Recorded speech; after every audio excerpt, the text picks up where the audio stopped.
दोस्तों, स्वागत है आपका जीविका मंत्रा में। पिछले वीडियो में आपने धर्मराज की कहानी सुनी थी, बाकी कथाएं इस वीडियो में है। आइए शुरू करते हैं। सुनिए पोपा बाई की कहानी। किसी गांव में एक भाई बहन रहा करते थे। भाई का विवाह हो गया था, लेकिन उसकी बहन का विवाह नहीं हुआ था। बहन का नाम पोपा बाई था। पोपा बाई हमेशा व्रत और नियम किया करती थी।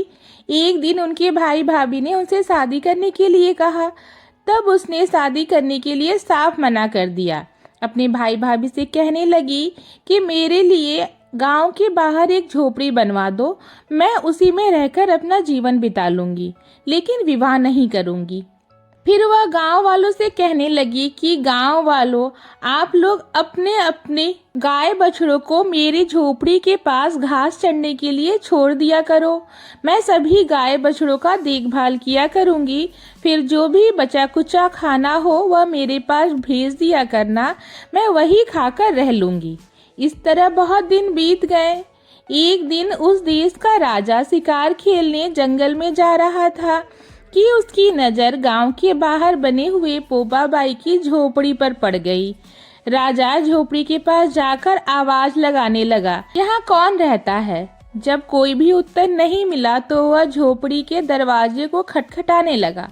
खटखटाने की आवाज सुनकर पोपा बाई ने अंदर से ही पूछा, बाहर कौन है? बार बार दरवाजा क्यों खटखटा रहे हो? क्या कोई काम है? तब राजा ने बाहर से उत्तर दिया, मैं इस देश का राजा हूँ, मैं तुम्हारे साथ विवाह करना चाहता हूँ। सुनकर पोपा बाई कहने लगी, अपने महल को उल्टे पांव लौट जाओ, मैं पराये पुरुष का मुंह तक नहीं देखती। लेकिन राजा ने उसकी बात पर ध्यान नहीं दिया और बलपूर्वक पोपा बाई को उठाकर अपने घोड़े पर बिठाकर अपने महल की ओर चल पड़ा। इस पर पोपा बाई ने राजा को श्राप दे दिया, जा राजा, तेरा राजपाट नष्ट हो जाएगा। महल में पहुंचकर राजा ने अपनी रानियों से सारी बात बताई।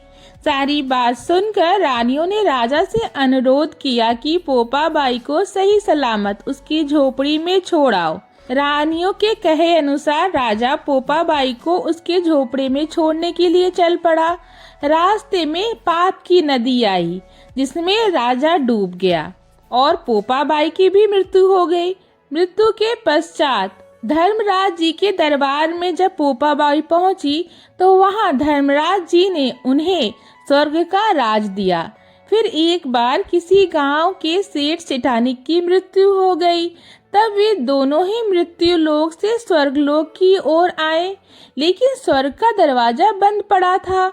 उन दोनों ने धर्मराज जी से स्वर्ग का द्वार खोलने के लिए विनती की। तब धर्मराज जी कहने लगे कि इस द्वार पर तो पोपा बाई का राज है। सेठ सेठानी कहने लगे, हम तो नहीं जानते कौन है पोपा बाई। तब धर्मराज जी ने कहा कि मैं तुम दोनों को 7 दिन के लिए मृत्यु लोक में अर्थात धरती लोक में वापस भेजता हूँ। वहां जाकर 8 खोपड़ा राई से भरकर 5 कपड़ा उस पर रखकर कहानी सुनना और उद्यापन करना और इसी प्रकार कहना, राज है पोपा बाई का, लेखा रखेगी राई राई का। बोलो पोपा बाई की जय। अब सुनिए पाल पटवारी माता की कहानी। एक बार पाल माता, पटवारी माता और विनायक जी में खुद को बड़ा बताने की बात को लेकर बहस हो गई। तीनों ही अपने आप को एक दूसरे से बड़ा साबित करने लगे और इस तरह विवाद बढ़ गया। तभी वहां से एक ब्राह्मण का लड़का गुजर रहा था। तीनों ने उसे रोक लिया और कहने लगे कि लड़के बताओ, हम तीनों में कौन बड़ा है?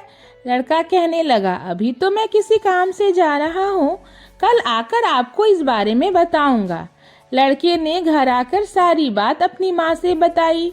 माँ ने अपने बेटे को सीख दी कि बेटा तुम किसी को भी छोटा मत बताना। अगले दिन लड़का पात पटवारी और विनायक जी के पास पहुंचा और कहने लगा, पाल माता, आप तो हर व्यक्ति से बड़े हो। सभी व्यक्ति आते हैं, स्नान ध्यान करते हैं और जाते समय आपके ऊपर पैर रखकर आपको ठोकर मार कर जाते हैं, फिर भी आप किसी पे नाराज नहीं होती। फिर पटवारी माता से कहने लगा, पटवारी माता, आप भी बड़े हो, क्योंकि कोई भी व्यक्ति कितने भी तीर्थ कर ले, धर्म ध्यान कर्म कर ले, पर वापस आने पर आपकी पूजा किए बिना उसका कार्य पूरा नहीं होता। फिर लड़के ने गणेश जी यानी विनायक जी से कहा, प्रभु आप भी बड़े हो, क्योंकि आप सभी देवों में सबसे पहले पूजनीय हो। आपका ध्यान किए बिना कोई भी कार्य सिद्ध नहीं होता। लड़के की बात सुनकर तीनों प्रसन्न हो गए और कहने लगे, लड़के तेरी चतुराई तो बड़ी है, तूने अपनी चतुराई से हम तीनों को खुश किया है। हमारा आशीर्वाद सदा तेरे साथ रहेगा। ऐसा कहकर उन्होंने कुछ जौ के दाने लड़के को दे दिया। लड़का सोचने लगा, यह तो घाटे का सौदा रहा। इतना अच्छा न्याय किया, अपना समय भी बर्बाद किया, बदले में क्या मिला? ये जौ के कुछ दाने। लड़का घर पहुंचा और बेमन से जौ से बंधा हुआ अंगोछा कोने में रख दिया। माँ अंगोछा समेटने लगी तो उसमें से जौ के दानों के जगह चमकते हुए हीरे मोती गिरने लगे। माँ हैरान हो गई, लड़के से पूछा तो लड़के ने सारी बात बता दी। सुनकर माँ बेटे की खुशी का ठिकाना नहीं रहा। दोनों बहुत खुश हुए और आनंद से रहने लगे। हे भगवान, पाल माता, पतवारी माता और विनायक जी महाराज ने जिस प्रकार ब्राह्मण के लड़के को आशीर्वाद दिया, ऐसा आशीर्वाद इस कथा को कहने वाले, सुनने वाले और हुंकारा भरने वाले सभी भक्तों को देना। पतवारी माता की एक और कहानी प्रचलित है। इस कहानी के अनुसार एक बार पतवारी माता पाल पर बैठी थी। तभी वहां से दो व्यापारी जा रहे थे। एक की गाड़ी में नमक था और दूसरे के पास चीनी। पतवारी माता ने दोनों से पूछा, तुम्हारे पास क्या है? दोनों ने सोचा पतवारी माता कहीं मांग न ले, इसलिए झूठ बोल दिया। चीनी के व्यापारी ने कहा, मेरे पास नमक है, और जिसके पास नमक था वह कहने लगा, मेरे पास चीनी है। ऐसा कहकर दोनों वहां से चले गए।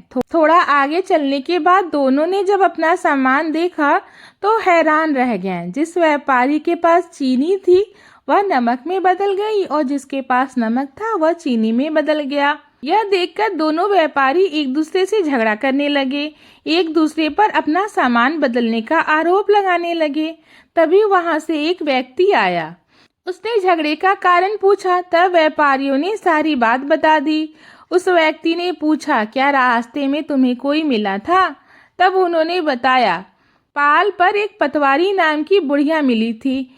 इस पर व्यक्ति ने कहा कि यह उसी बुढ़िया का काम है, तुम उसी के पास जाओ, तुम्हारा समाधान वही करेंगी। दोनों को एहसास हुआ कि उसने झूठ बोला था, शायद इसलिए हमारे साथ ऐसा हुआ है। फिर दोनों व्यापारी पतवारी माता के पास गए और कहने लगे, पतवारी माता, हमने आपसे झूठ बोला था, हमें क्षमा कर दो, हमारा सामान जैसा था पहले जैसा ही कर दो। पतवारी माता ने दोनों को क्षमा कर दिया और उनका सामान वापस पहले जैसा ही कर दिया। प्रेम से बोलिए पतवारी माता की जय।